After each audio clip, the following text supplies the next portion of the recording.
într-o seară, un tânăr ce se întorcea acasă, dar din cauza întunericului ce se lăsase, s-a împiedicat de un bolovan și căzând s-a lovit destul de tare.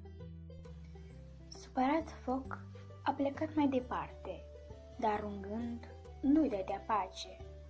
Ce căuta Dita mai bolovanul în mijlocul drumului și de ce nu l-a văzut la timp? Aoleu, dar dacă mai trec și alți oameni și pățesc la fel ca el? Chiar în acea clipă, tânărul s-a oprit și cu toate că se lovise destul de tare și se grăbea să ajungă acasă, a făcut cale întoarsă până la bolovanul cu pricina, pe care l-a împins la marginea drumului.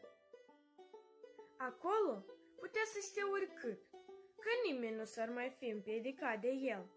De-abia acum, tânărul nostru a plecat liniștit și mulțumit spre casă.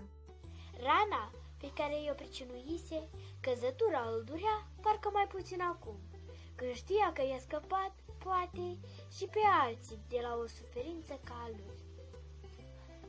Să știi să te gândești la ceilalți înseamnă să știi să trăiești. Bucuriile celor de lângă noi trebuie să fie și bucuriile noastre. Durerile și necazurile lor trebuie să ne doară și pe noi, decât să ne purtăm fiecare de grijă. Mult mai bine ar fi dacă fiecare ar avea grijă de ceilalți. Te-ai întrebat vreodată dacă chiar tu nu ai trecut pe drumul unde tânărul a dat la o parte bolovanul? Fără să-l cunoști, fără să te cunoască, fără a aștepta vreo mulțumire, omul acela ți-a făcut un bine. Adevăratele fapte bune se fac în taină, fără interese și fără a aștepta vreo recompensă. Cine face, lui își face.